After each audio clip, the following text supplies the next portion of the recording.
ধনী ব্যক্তি ধনের প্রতি আসক্তি থাকে না, ভোগীর ভোগের প্রতি আসক্তি শূন্য হয়, স্ত্রীর প্রতি অতি প্রেম কমিয়া যায়, পতি পত্নীর প্রতি আসক্তিহীন হয়, পুত্রের পিতামাতার প্রতি শ্রদ্ধা নষ্ট হয়, পিতামাতার সন্তানের প্রতি মমতা থাকে না। কি যে অদ্ভুত মাদকতা তার কথায়, তার লীলা কথা শুনিয়া আবেশে দুঃখ ভোগে করে। সেই মাদকের বন্ধু তুমি তো। যারা এই সকল কৃষ্ণ কথা গ্রন্থে লিখিত করে অথবা মুখে বিলাস প্রচার করে, তারা পরে প্রিয়কে সাধু বেশি হাত বড়জনের দুঃখ দেয় তাদের স্বভাব, অপরের দুঃখ দেখে তাই আনন্দ লাভ করে কেউ। হরি কথা শ্রবণ করিয়া অশ্রুপাত করিতে ভাব দেয় কৃষ্ণ কথা সজ্জনকে দুঃখ দেয়, সেজন্য তাহা ত্যাগ করাই ভালো। কিন্তু আমরা তা ত্যাগ করিতে পারছি না।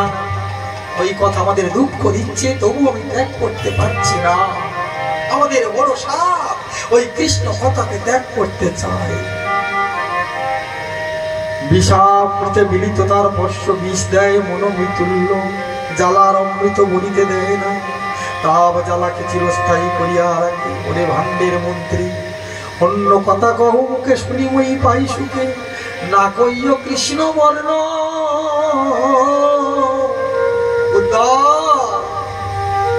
তোমার এই কৃষ্ণ বর্ণ হে ভ্রমর, তোমার এই কালো মরণ আমি আর দেখতে পাচ্ছি না। পুরায় ভ্রমণের গুঞ্জন কর্ণপাত করিয়া বললেন, কি বলছো তুমি? আমাকে মথুরা লইয়া যাইতে চাও? আমি সাবিনীত হইয়া বলছি, সব বিনীত হয়ে তোমার চরণে বললাম, তুমি আমাকে এমন কথা কখনো বলিও না। আমার প্রাণবল্লভকে ঘিরিয়া বসিয়া রইয়াছে বহু শপথ নিয়ে ওই মথুরায়, যারা আমার কৃষ্ণকে ভোগ করছে সেখানে আমি যেতে চাই না। তার নিকটে যাইলে তাদের দুঃখ আর আমার দুঃখ, তুমি বরং তাদের লইয়া আমার নিকটে, তাকে লইয়া আইসো আমার নিকটে, আমি যেতে চাইব না। বাবা বেশি রাধারানী নয়নের পাগলের মতো কেঁদেই যাচ্ছে, বুকেই যাচ্ছে। উদ্ধব ভাবছেন, হায় হায়, না জানি কি প্রেম এই রাধারানীর মধ্যে। কৃষ্ণের দূতের অক্ষর ব্যবহার করছে, অনুতাপ অন্তরে জ্বলছে। আহা, আমি কি অন্যায় করলাম? প্রাণপ্রিয়তম আমাকে সান্ত্বনা দেওয়ার জন্য দূত পাঠাই, অন্যায় করলাম। প্রাণপ্রিয়তম আমাকে সান্ত্বনা দেওয়ার জন্য দূত পাঠাইছিলেন, তার প্রতি আবার দুর্ব্যবহার করলাম। না না, বলে এটাও ঠিক করলাম না। তখন তিনি গদগদ কণ্ঠে বলছেন, ভ্রমর, ও কালো ভ্রমর, আর্যপুত্র কি মথুরাতে আছে? হ্যাঁ। ভ্রমরের গুঞ্জনে শ্রীমতী শুনলেন, হ্যাঁ, তিনি মথুরাপুরীতে আছেন। শ্রীমতী বললেন, আরে শোনায় বিনয় অতি মথুরার প্রাণপতি, শোনায় বিনয় অতি মথুরার প্রাণপতি, পৃথিবী হো সরণি কি কথা,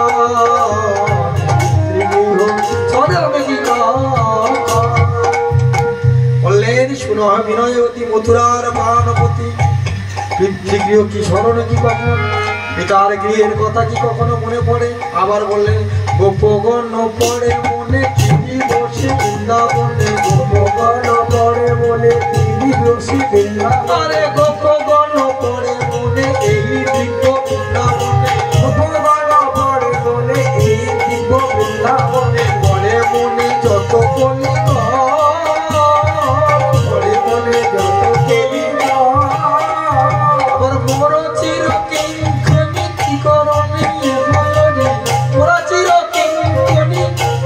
শরণে হরে, কথা কিছু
উদ্ধবে বলতে ইচ্ছা করে, কাঁদুন কাঁদুন আরো কাঁদুন, নয়ন ভরিয়া দেখিয়া শ্রবণ করিয়া শুনিয়া এই দুর্লভ ভাব আমার অন্তরে যেন ভরে যায়।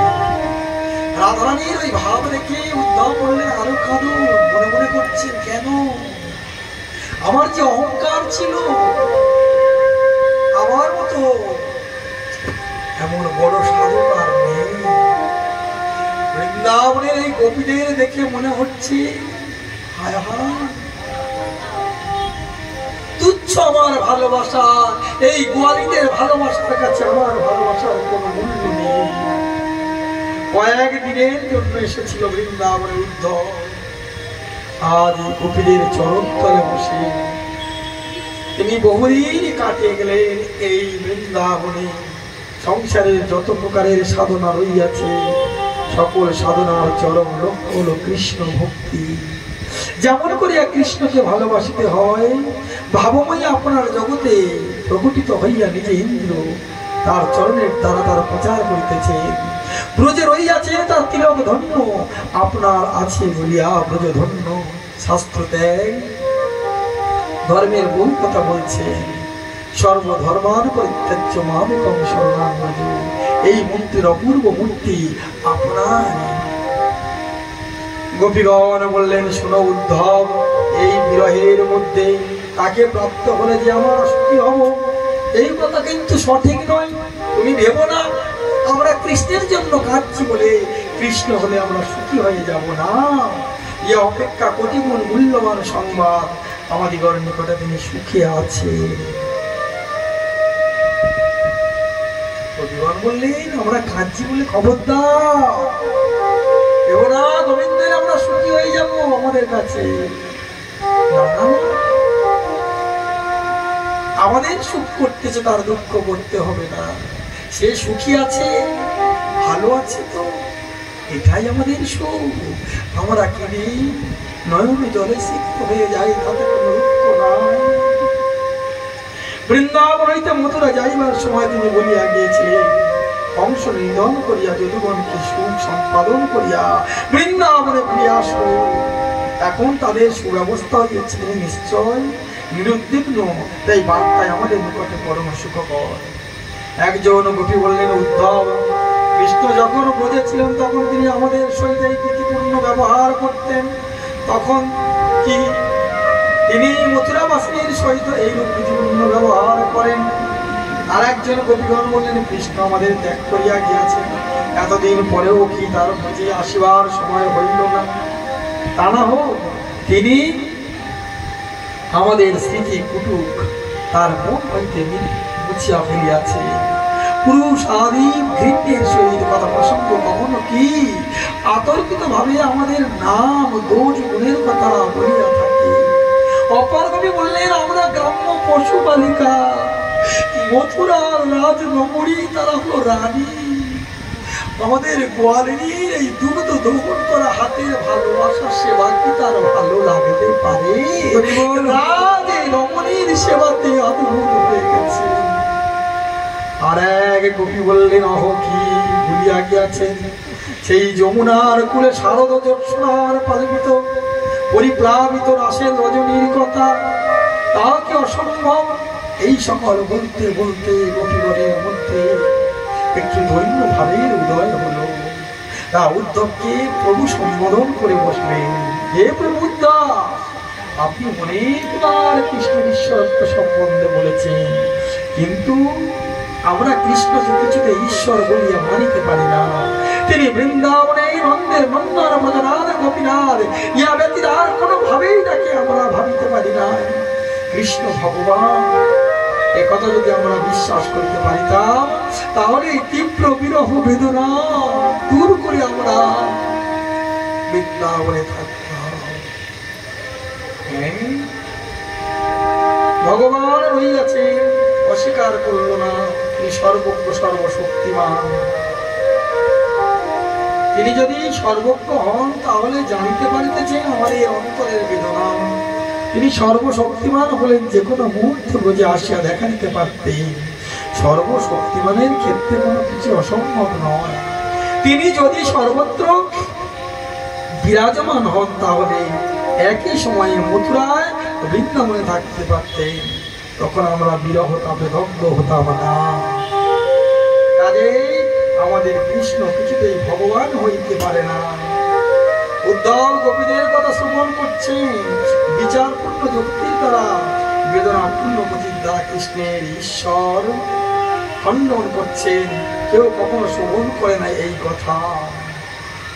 আবার বললেন, তমসি মুগ্ধ বন্দে কৃষ্ণ প্রেম বরাবিজ গোপী পরাজ বললাম তৃণ জন্মানুচিতম। কৃষ্ণ প্রিয়গণের মধ্যে সর্বশিষ্য বর্ণ শ্রীমদ উদ্ধবকে প্রণাম করি, কেননা তিনি গোপী পাদ পদ্মরজ কামনা করিয়া ব্রজে তৃণগুলমলতা হইবার বাসনা পূর্ণ করলেন। ওই উদ্ধব গোপীদের কৃষ্ণ বিরহের কথা শুনতে শুনতে মনে মনে সাধ করলেন, হে গোবিন্দ, এই বৃন্দাবনে এদের মতো আমি তো ভজন করতে পারবো না। যদি পারো আমাকে বৃন্দাবনের গুলমতরলতা করে দাও। এই বৃন্দাবনে থেকে এই গোপীদের প্রেম রস প্রাণ সদস্যী ভাব অনুগ্রহায় হয়ে তাদের কথা শুনে শুনে তাদের চরণের ধুলো আমার গায়ে লাগাতে চাই। আমার তো ক্ষমতা নেই গোপীদের মতো ভজন করা।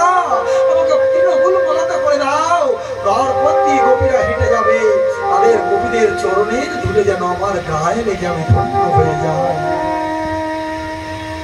এইভাবে হে ব্রজের চন্দ্র হরি ব্রজকে আধার করে মথুরার আকাশে এখন সমজিত স্বভাব কলে বড় আকাশে লতা জীব ব্রজাঙ্গনে চন্দ্র তারে আশঙ্কিত কলঙ্কের প্রতিহিত শশকেনা করে বর্জন। নিজ বক্ষ লয়ে তারে গগনে ভ্রমণ করে, তাতে দোষ না হয় কখন।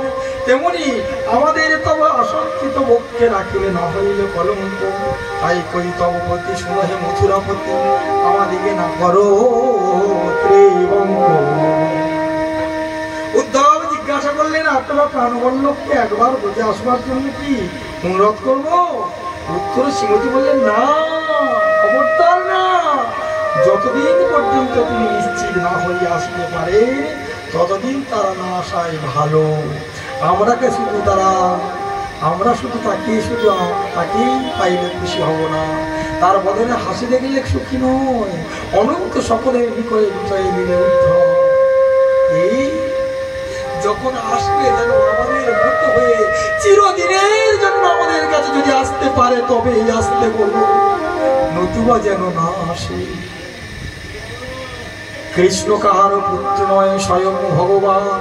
ন মাতা ন পিতা তস্য ভর্তা সুতাদ্বয়।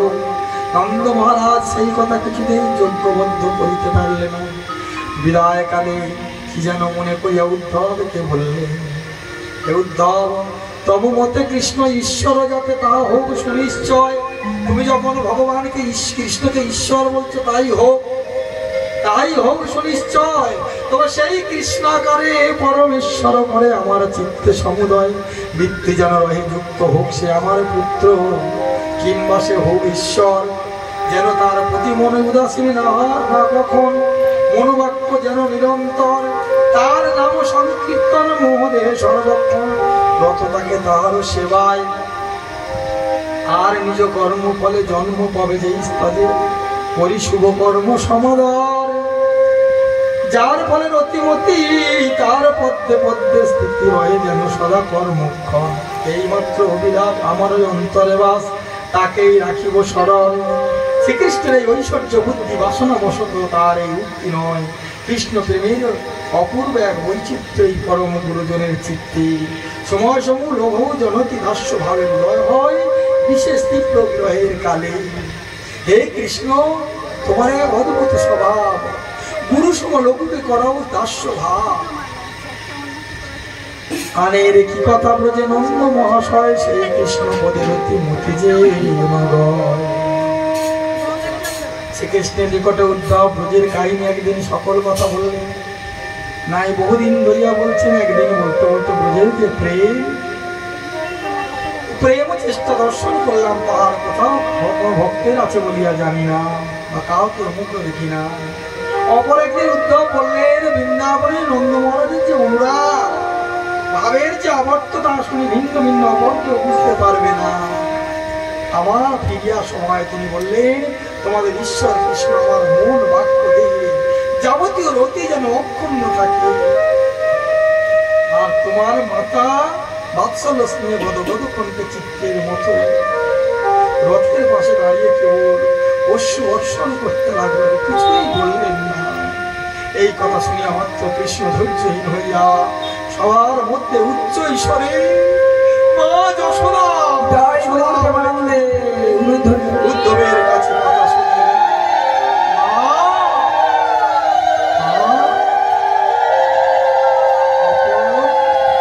নয়নের জলে রাজ সিংহাসন থেকে টপটপ করে জল পড়ছে। কৃষ্ণের নয়নের জল রাজ সিংহাসনে ভিজে গেল। সবাই অবাক হয়ে গেল কৃষ্ণের এই নন্দ যশোদার প্রতি ভালোবাসা দেখে। বসুদেব দৈবকে দর্শন করলেন।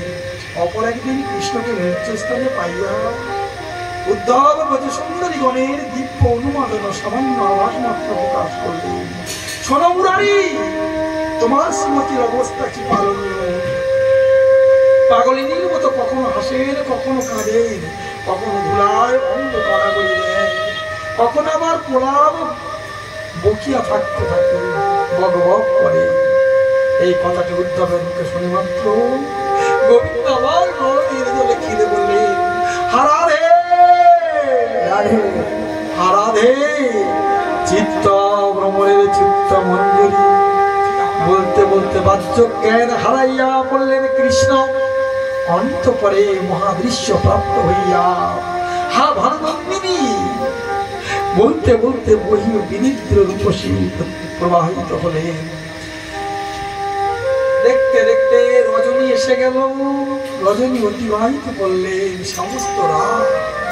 আর বিছানায় গোবিন্দ শুনলেন না। ওই রাধা কথা, রাধা রানীর চিন্তা করতে করতে সমস্ত নিশি কেটে গেল। কত অনুরাগ, গভীর প্রেম, কত নিবিড় বিরহ বেদনার মুখে কাটিয়া গোপিকা রত্ন মথুরায় বাস করছেন, তা কিঞ্চিত উপলব্ধি করিয়া শ্রীমান উদ্ধব বিস্তৃত হলেন। কত উদ্ধব ভাবলেন কৃষ্ণ বৃন্দাবনে আছে বটে, আহা মথুরায় আছে বটে, কিন্তু কত কষ্ট যে আছে সেটা একমাত্র কে জানে, একমাত্র জানেন উদ্ধব। কৃষ্ণের জন্য ব্রজের আরতি, ব্রজের জন্য কৃষ্ণের এই আরতি, উভয়ের অনুভব, উভয় মিলনে বিরহ, অনর্ব ছিল রসের পাথর ডুবিতে লাগলেন। আসুরা আসুন আমরা সেই রসে ডুবিয়ার চেষ্টা করি। বৃন্দাবন ছেড়ে চলে গেছেন কৃষ্ণ।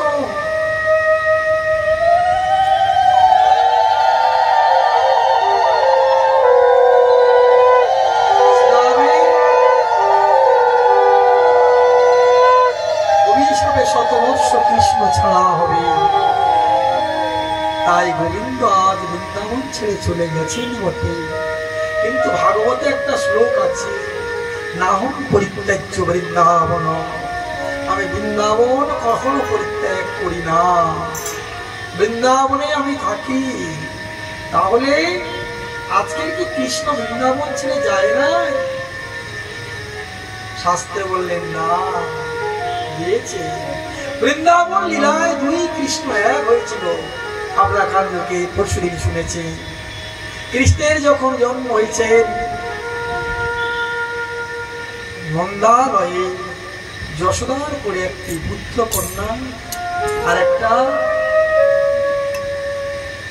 শিশু কন্যা, দুই তার কোলের মধ্যে একটা ছেলে আর একটা মেয়ে। এদিকে বসুদেবের মাথার করে দৈবকী সন্তান কৃষ্ণকে নিয়ে যাচ্ছেন।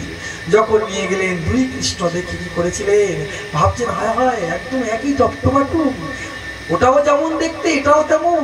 চিন্তা করছে দৈবই হলো পিতা, তাড়াতাড়ি তুমি রাখো, রেখে চলে যাও কন্যাটাকে নিয়ে। যেই মাত্র রেখেছিল কি দুই কৃষ্ণ মিলেমিশে এক কৃষ্ণ হয়েছিল। এই যে যশোদা কৃষ্ণ এগুলো মাধুর্যের কৃষ্ণ, যে কৃষ্ণের প্রেমে বৃন্দাবনের গোপীগণ কাঁদলেন। আর দৈবকী কৃষ্ণ হলেন কি ঐশ্বর্যের কৃষ্ণ। মাধুর্য ঐশ্বর্যে মিলিত ছিল বৃন্দাবনে।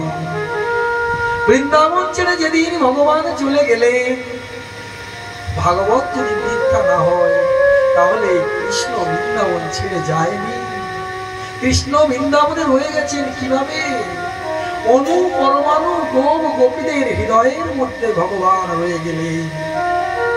তাই যশোদানন্দন কৃষ্ণ বৃন্দাবন কোনদিন ছেড়ে যায়নি। দৈবকী নন্দন কৃষ্ণ বৃন্দাবন ছেড়ে চলে গেছে। মায়ার চক্ষে আজ বৃন্দাবন দেখে যাচ্ছে না। আপনারা যেদিন দ্বারকা লীলায় গিয়ে দেখবো, শতবর্ষ হয়ে গেছে, গোপীরা তখনও কাটছে।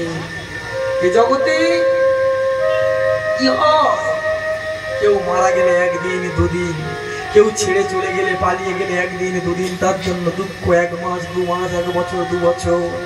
তারপর যত দিন যায় আস্তে আস্তে মন থেকে সেটা বুঝতে থাকে। কেন? তার সঙ্গে দেওয়া নেওয়া নেই। দেওয়া নেওয়া থাকলে তবেই তার সম্বন্ধ থাকে।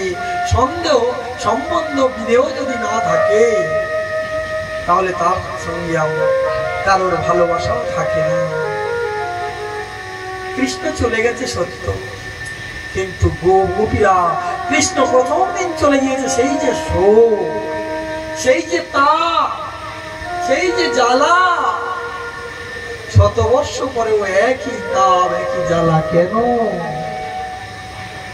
ওই যশোদানন্দন কৃষ্ণ, মাধুর্যের কৃষ্ণ কিন্তু বৃন্দাবন ছেড়ে চলে যায়নি। মাধুর্যের কৃষ্ণ বৃন্দাবনে রয়ে গেছে গোপীদের মধ্যে। তাই তারা বুঝতে পারছে না সম্বন্ধ বিদেহ প্রেম, বিনা প্রেম সে নাহি মিলে ব্রজে নন্দলালা। এই সম্বন্ধ জাতীয় প্রেম ভগবান তাদের ছাড়তে পারলেন না। তাই শতবর্ষ পরেও তারা একইভাবে নয়নের জলে কাঁদতে লাগলেন।